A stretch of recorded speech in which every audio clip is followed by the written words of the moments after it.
வணக்கம். நான் eleven organic ஃபார்ம்ல இருந்து மேகலா சண்முகம் பேசுறேன்.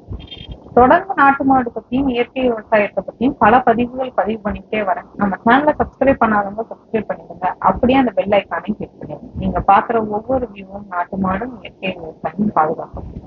ஸோ நம்ம இப்படியும் நாட்டு மாடை காப்பாற்றலாம். இன்னைக்கு எதை பத்தி பார்க்க போறோம்னா, நம்மளுக்கு கால் பண்ணி ஒருத்தர் ஒரு கேள்வி கேட்டாரு. அதோட பதிவு தாங்க இது. ஸோ அவர் என்ன கேட்டாருன்னு பாத்தீங்கன்னா, எனக்கு ஒரு மாடு வேணும் மேடம். ஆனா அந்த மாடு 30 லிட்டர் பால் கறக்குற மாதிரி இருக்கிற மாதிரி ஒரு மாடு கொடுங்கன்னு சொன்னாங்க. நிறைய இந்த ஃபேக்கா போடுறத பார்த்துட்டு நிறைய பேர் நினைச்சுக்கிறாங்க, ஒரு மாடே 20 லிட்டர் 30 லிட்டர் பால் கறக்கும், ஒரு கிர் மாடு ஒரு காங்கன்னு சொல்லிட்டு நினைச்சுக்கிறாங்க. கண்டிப்பா அப்படி எல்லாம் எதுவும் நினைக்காதீங்க. இது மாடுன்னு நினைச்சீங்களா என்ன நினைச்சீங்க?